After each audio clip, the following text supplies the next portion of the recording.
नमस्कार साथियों, इस सीरीज में हम लोग स्ट्रक्चर ऑफ द एटमॉस्फेयर के बारे में डिस्कस करेंगे। जो क्लास 7 का चैप्टर 4 है एयर, उसका सेकेंड पार्ट है। तो स्ट्रक्चर ऑफ द एटमॉस्फेयर को हम लोग डिफरेंट जो है लेयर्स में डिवाइड करते हैं। सबसे पहले जो लेयर आती है वो है ट्रोपोस्फेयर।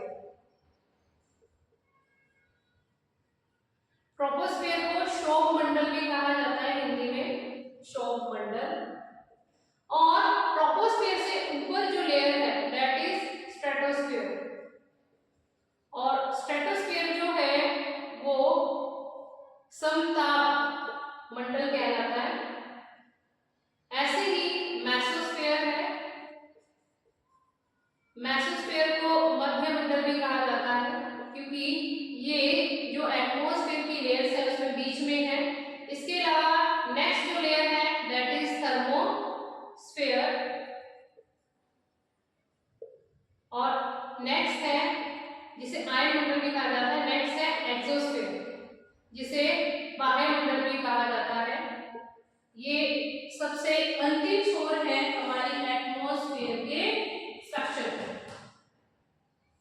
तो सबसे पहले हम लोग शोभ मंडल के बारे में यानी कि ट्रोपोस्फेयर के बारे में डिस्कस करते हैं।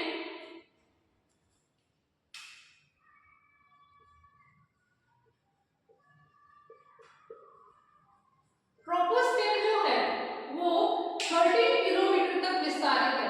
इट मींस 13 किलोमीटर तक एक्सटेंड्स है, विस्तारित है। इसके अलावा नेक्स्ट कि ये वो एयर जोन है जहां पर हमें एयर ब्रीदिंग पर्पस के लिए चाहिए होती है।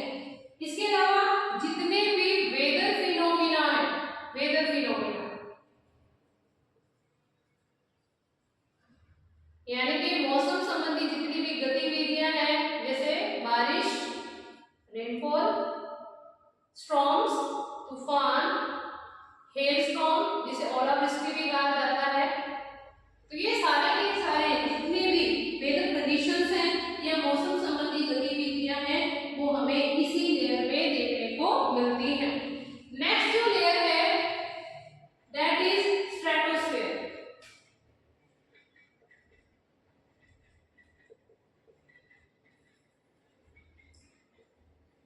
जो स्ट्रेटोस्फेयर है ये 50 किलोमीटर तक एक्सटेंडेड है।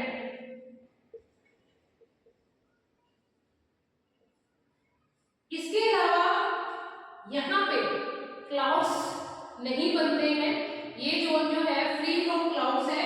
इसके अलावा जितने भी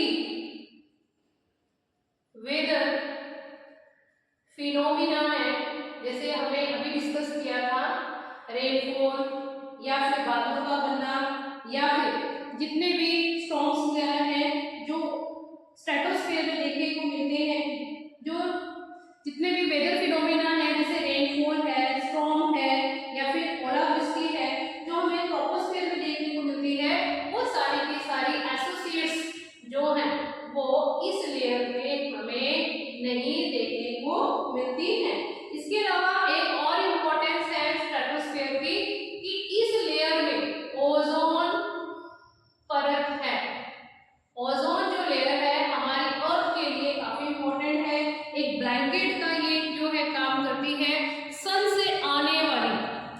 से आने वाली जो यूवी रेज है जिन्हें अल्ट्रावायलेट रेडिएशन कहा जाता है, जो हमारे लिए बहुत ही ज्यादा हानिकारक है, उनसे भी हमें ये लेयर जो है वो प्रोटेक्ट करती है।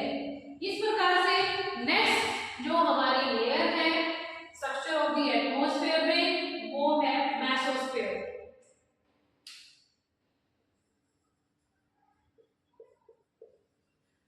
जिसे मध्याह्न मंडल है वो भी कहा जाता है। जो मध्याह्न मंडल है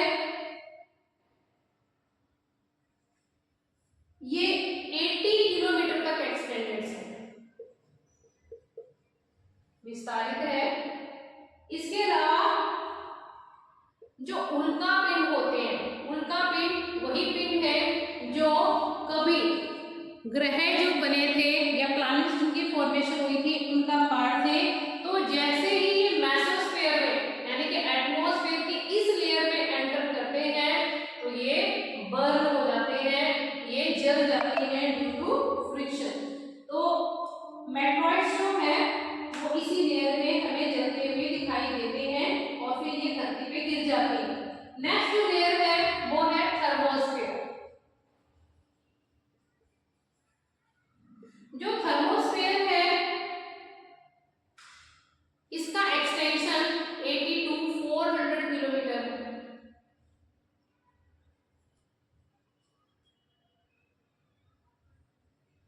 यहाँ पर टेम्परेचर राइज करता है, यानी कि बढ़ता है विथ इंक्रीजिंग हाइट, यानी कि जैसे ही मेसोस्फीयर से हम लोग थर्मोस्फीयर की तरफ जाएंगे तो जो टेम्परेचर है उसमें हमें हाइट के अनुसार टेम्परेचर बढ़ता हुआ नजर आएगा। इसके अलावा जो रेडियो है, रेडियो ट्रांसमिशन, जिसके द्वारा हम लोग रेडियो पे न्यूज़पेपर को सुनते हैं या जो पॉडकास्ट है उसको सुनते हैं या गाने सुनते हैं, तो वो इसी लेयर के कारण है। जो रेडियो वेव्स हैं वो अर्थ से यहीं पे रिफ्लेक्ट होके अर्थ के पास वापस जाती है, जिसके कारण हमें कम्युनिकेशन जो है उसमें फैसिलिटी प्रोविजन होता है। नेक्स्ट जो लेयर है दैट इज एक्सोस्फीयर, जो लास्ट लेयर है स्ट्रक्चर ऑफ द एटमॉस्फेयर में, जिसे वायुमंडल भी कहा जाता है। और 400 किलोमीटर के आगे जितनी भी एटमॉस्फेयर का एरिया है वहां तक ये फैली हुई है। इसका कोई भी हमें जो है एंड नहीं दिखाई देता। इसको हम लोग अपर मोस्ट लेयर कह सकते हैं हमारी एटमॉस्फेयर का। और यहाँ पे एयर जो है काफी थिन, यानी कि बहुत कम दिखाई देगी। यहाँ पे लाइट गैसेस जो है वो ज्यादातर पाई जाती हैं, जैसे हीलियम है या हाइड्रोजन।